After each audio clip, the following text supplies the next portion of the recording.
Shalom Bapak Ibu Saudara yang dikasihi oleh Tuhan kita Yesus Kristus. Berjumpa kembali di dalam podcast Mutiara hari ini. Sahabat bertumbuh dalam saat teduh yang seperti biasa hadir membawa keresahan dan persoalan di dalam hidup. Kita angkat untuk menjadi renungan yang kiranya membangkitkan kekuatan iman. Bagaimana kabar Bapak Ibu Saudara? Di kesempatan kali ini kami senantiasa berharap saudara ada dalam keadaan sehat, dilimpahi berkat dan segala kebaikan oleh Tuhan kita Yesus Kristus dimanapun saudara berada. Dan di dalam podcast Mutiara hari ini, di kesempatan kali ini kita memasuki episode yang ke-306, yang kali ini akan mengangkat judul yang menarik dan mungkin akan sedikit terdengar kontroversial ya. Adakah alien di luar sana? Nah, firman Tuhan terambil dari Amsal 9, ayat yang ke-10. Demikian firman Tuhan, permulaan hikmat adalah takut akan Tuhan, dan mengenal yang Maha Kudus adalah pengertian. Amin. Mari kita berdoa. Bapa, di dalam nama Tuhan Yesus, terima kasih karena Engkau memberikan kami kesempatan untuk bersaat teduh. Urapi hati dan pikiran kami Tuhan saat ini, supaya kami boleh memaknai dan memahami apa yang menjadi maksud dan rencana-Mu melalui kebenaran firman. Tolong kami ya Allah Roh Kudus, dalam nama Yesus kami berdoa. Amin. Nah, Bapak Ibu Saudaraku yang dikasihi oleh Tuhan kita Yesus Kristus, kenapa saya mengangkat topik adakah alien di luar sana? Setuju tidak setuju, memang ada begitu banyak informasi yang katanya secara ilmiah memberitahu kepada setiap kita bahwa semesta ini luas. Bumi ini saja adalah bagian dari satu tata surya, di mana planet-planet mengitari ya matahari dan mengikuti kemana matahari itu pergi. Matahari ini sendiri adalah sebuah bintang ya. Dan kita ini masih ada di tepian dari Milky Way ya, galaksi Bima Sakti. Kita masih ada di tepiannya saja. Yang nggak terlalu banyak matahari atau bintang di sekitar tempat kita berada ini, saudara ya. Sementara secara luas di tengah-tengahnya itu Milky Way atau galaksi Bima Sakti ini begitu banyak bintang-bintang yang besar, dengan beragam warna yang hanya bisa kita lihat dari jauh ya. Kabarnya kalau yang berkedip-kedip itu bintangnya sudah mau mati, ya sudah mau kehabisan energinya. Ya puji Tuhannya matahari kita masih tetap bersinar terang ya, masih tetap panas saudara ya. Walaupun bulan-bulan ini kabarnya kita berada di titik di mana matahari itu agak jauh dari bumi ya. Yang membuat suhu udara ya hari-hari ini beberapa minggu terakhir atau beberapa bulan terakhir ini terasa lebih sejuk ya. Di awal-awal tahun saya ngerasa bahwa itu sangat panas sekali saudaraku. Baru keluar sedikit aja rasanya gosong ya. Bahkan gatal-gatal kulit saya saudara ya. Apalagi kalau saudara nggak pakai sunscreen ya. Nah hari-hari ini kok terasa dingin ya. Terus terang ketika saya keluar itu nggak sampai kepanasan atau sampai gatal-gatal kulit saya, biasa aja saudara ya. Nah itu syukurnya ya, lebih baik, saya juga berpikir lebih baik dingin lah daripada panas saudara ya. Oke, kita kembali kepada topik kita. Kalau alam semesta ini luas, ada begitu banyak bintang di luar sana, dan harusnya juga ada planet-planet yang mengitari bintang-bintang di luar sana, harusnya kita akan mulai berpikir ya, mungkinkah ada kehidupan lain di luar sana selain di bumi? Mungkin adakah alien atau makhluk ekstraterestrial ya, makhluk asing di luar sana ya, yang akhirnya keresahan dari orang-orang atau ide ini membuat banyak film sci-fi ya, science fiction itu dibikin bertemakan alien ya, makhluk-makhluk asing di luar sana, di luar angkasa, entah dari mana mereka. Mulai dari film superhero, mulai dari film ya fiksi-fiksi ilmiah, semuanya berusaha untuk memahami keberadaan yang tidak mereka pahami di luar sana. Saudara tentunya harus setuju ya, bahwa untuk manusia bisa mencapai bulan saja itu sudah lumayan berat ya. Dan sejauh ini belum ada kayaknya orang sampai di Mars ya. Baru cuma ya mungkin robot atau peralatan-peralatan aja yang bisa sampai di sana, saudara ya. Kalau kenyataannya manusia sampai ke bulan saja sudah lumayan. Ya, sudah lumayan mengeluarkan dana yang besar sekali. Apalagi mimpi bisa sampai ke semesta yang lain, ke galaksi yang lain. Itu sudah nggak mungkin, saudara ya. Jadi apa yang kita lihat hari ini, dari bintang-bintang yang berkedip-kedip itu, ketika sampai ke bumi, ya apa yang kita lihat itu membutuhkan waktu puluhan, mungkin ratusan tahun, saya tidak tahu, saudara ya. Karena kecepatan cahaya akan berbeda sekali ya. Kecepatan kita ngelihat itu dengan fakta yang di sana, itu membutuhkan waktu puluhan bahkan mungkin ratusan tahun baru sampai di kita, saudara ya. Jadi itu beyond lah, melampaui pikiran kita, melampaui kemampuan daya upaya kita, melampaui. Bahkan seorang pemilik Tesla sekalipun, ya saudaraku, dia tidak akan juga mampu untuk mencapai hal-hal yang terlalu besar di luar sana. Saya cuma mengajak saudara, kalau saudara punya pemahaman yang liar seperti itu ya silahkan. Silahkan saja memiliki teori konspirasi tentang adakah keberadaan alien di luar sana, ya. Tapi harus ada pembuktian yang spesifik, yang faktual, saudaraku ya, aktual ya. Harus ada pembuktian dong.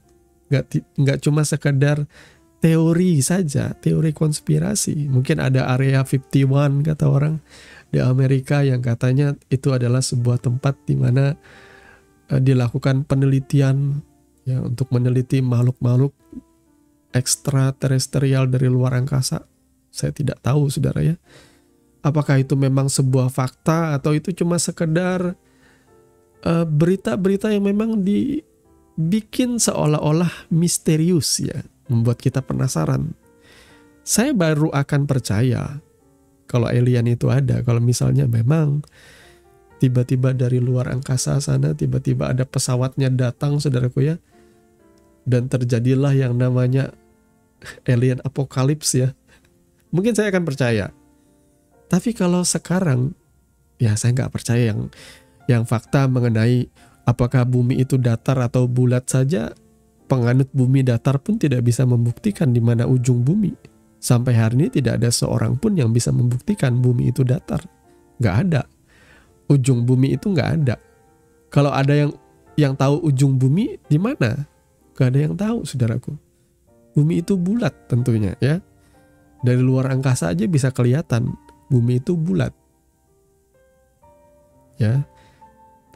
Jadi Bapak Ibu Saudara yang dikasihi oleh Tuhan kita Yesus Kristus, segala sesuatu yang harus kita pahami di dalam kehidupan ini memang harus dikonfirmasi oleh fakta. Bahkan Alkitab kita sendiri pun bagi orang Kristen tidak cuma sekedar iman-imanan, tidak cuma sekedar yakin, aku yakin terjadi seperti ini. Bahkan ada keyakinan yang bilang bahwa tokoh agama mereka membelah bulan itu dengan pedang sampai katanya terbelah jadi dua. Tetapi secara fakta tidak terjadi seperti itu. Kita tidak boleh sekedar yakin tapi tidak dikonfirmasi dengan fakta. Kalau memang bulan terbelah tentu dia tidak akan utuh lagi ya. Oleh karena sabetan pedang ya.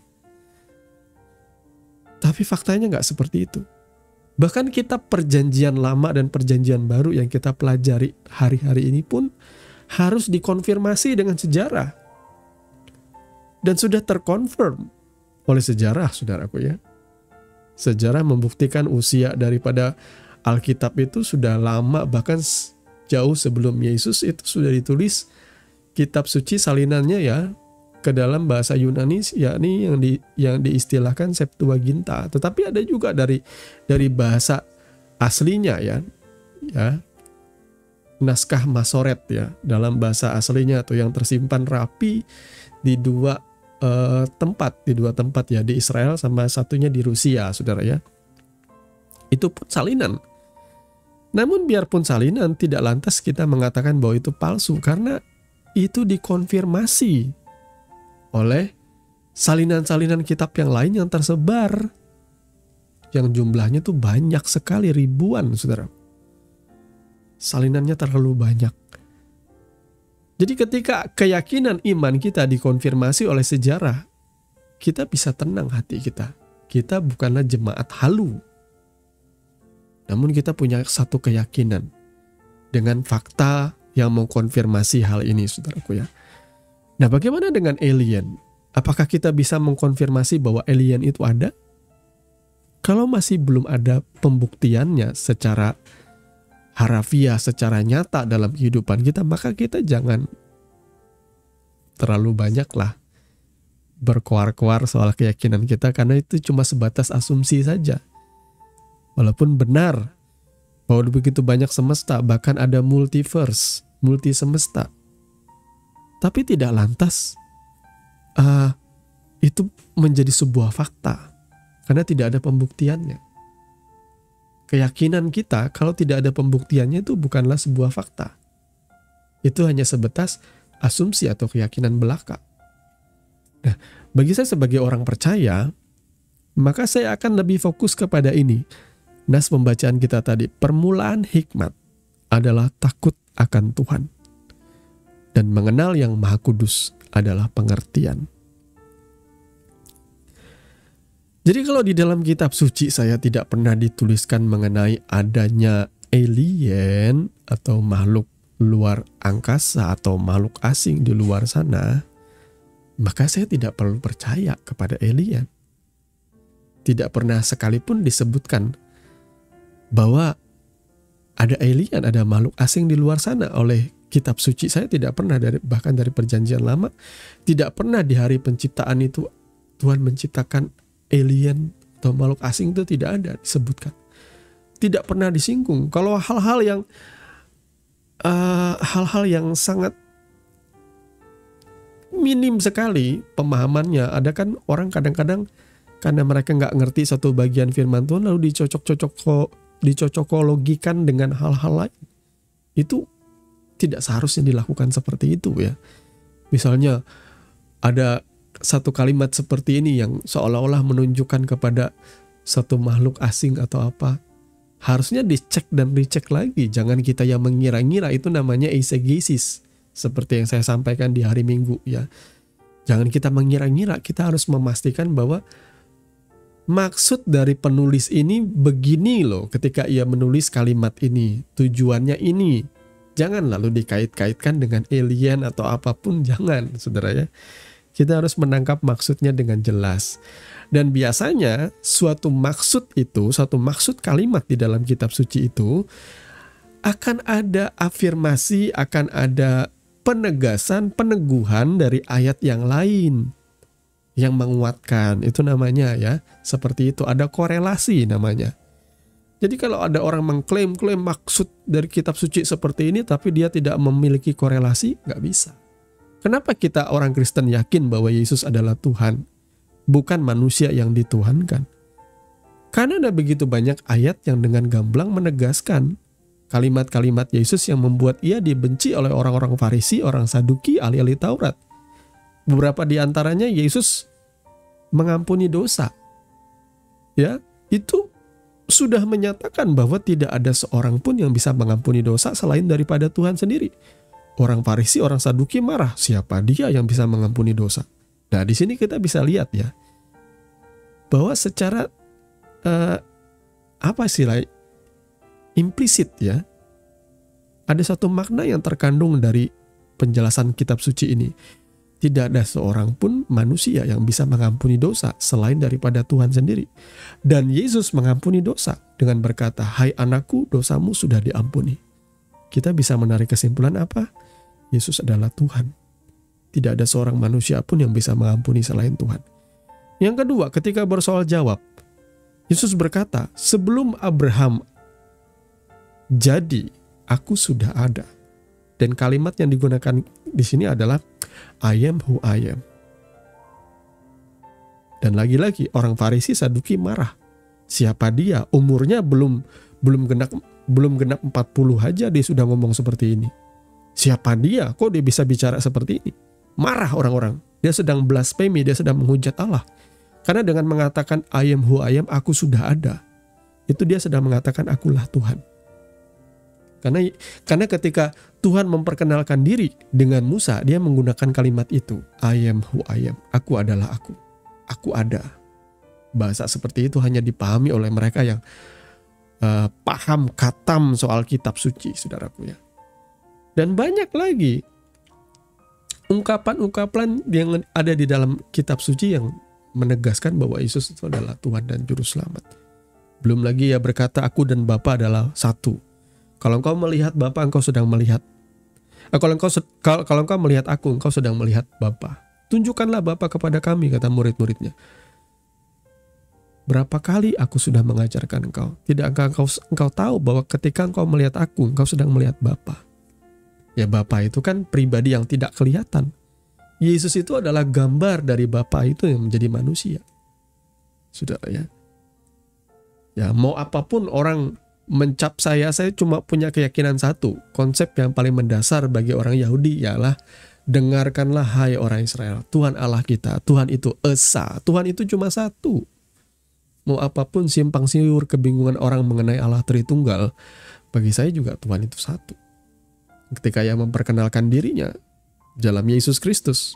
Dan hari ini Tuhan berkata, usirlah setan di dalam namaku, beritakan Injil semuanya, baptis di dalam namaku. Maka saya berkeyakinan Yesus adalah Tuhan, nama di atas segala nama. Sudahlah, itulah keyakinan setiap orang percaya. Tuhan sudah menyiapkan tempat bagi kita, karena dia adalah empunya. Siapa yang empunya surga? Tidak ada orang yang turun dari surga. Tidak ada orang yang naik ke surga selain dia turun dari surga itu sendiri. Yesus bukanlah manusia yang dituhankan, melainkan Tuhan sendiri yang turun dari kekekalan menuju kehidupan kita yang fana ini. Yesus adalah Tuhan dan Juru Selamat. Jadi saudaraku, permulaan hikmat adalah takut akan Tuhan. Kenapa banyak orang-orang yang di luar sana, di luar Kristen yang suka berdebat menyerang kekristenan? Mereka suka memaksa konsep mereka dengan eisegesis menyerang kekristenan. Karena apa? Karena mereka tidak memiliki takut akan Tuhan. Mereka menyerang dengan konsep pikiran mereka sendiri. Karena mereka tidak takut akan Tuhan. Coba kalau mereka takut akan Tuhan, maka hikmat ilahi itu akan mengalir ke dalam pikiran mereka. Karena apa? Karena Roh Kudus yang akan mengajar mereka. Roh Kudus mengajar dan menuntun setiap orang-orang percaya. Saya percaya Roh Kudus pula yang akan menolong saudara dari penyesatan. Jadi Bapak Ibu Saudara yang dikasihi oleh Tuhan kita Yesus Kristus, Roh Kudus tidak akan mengajarkan saudara transfer uang sebelum jam 2 siang, tidak seperti itu. Roh Kudus akan mengajarkan kita hidup berkenan, hidup suci, hidup menyenangkan Tuhan, hidup menyangkal diri, memikul salib, hidup seperti Kristus. Bukan hidup di dalam kemewahan, hawa nafsu, dan segala macam keinginan-keinginan duniawi. Tuhan kiranya memberkati saudara sekalian, dan mari kita berdoa. Bapa Surgawi, Bapa di dalam nama Tuhan Yesus Kristus, terima kasih Bapa karena Kau sudah mengajarkan kami, mencelikan mata kami, sehingga kami boleh berpegang kepada satu kebenaran yang pasti. Kami tidak mau berpegang kepada ajaran yang simpang siur, bahkan kepada berita-berita hari ini yang mencemaskan hidup kami. Biarlah kami berpegang dari kebenaran oleh karena kami merenungkan firman-Mu siang dan malam. Sehingga ketika kami membaca kitab suci, iman kami dikuatkan, jiwa kami, mental kami dimantapkan oleh Tuhan. Supaya kami tidak mudah goyah di dalam mengiring Tuhan. Supaya iman kami tidak mudah gugur oleh karena penderitaan, oleh karena kekecewaan, oleh karena kesulitan hidup. Tetapi iman kami tetap kokoh. Saat kami takut, kami ini percaya kepada Tuhan. Bukan saat kami takut, kami meninggalkan Tuhan. Ajar kami setia Tuhan mengiring Engkau. Ajar kami setia menjadi umat-Mu, menjadi murid-murid-Mu yang bertumbuh semakin serupa sama seperti Engkau ya Tuhan Yesus. Di dalam nama Tuhan Yesus Kristus kami berdoa. Haleluya. Amin. Saudaraku yang dikasihi Tuhan, saudara sudah mendengarkan kebenaran firman yang kiranya boleh menjadi dasar dan kekuatan di dalam setiap kehidupan saudara. Sampai bertemu lagi di podcast Renungan Firman Mutiara hari ini yang berikutnya. Kasih karunia menyertai saudara sekalian. Shalom.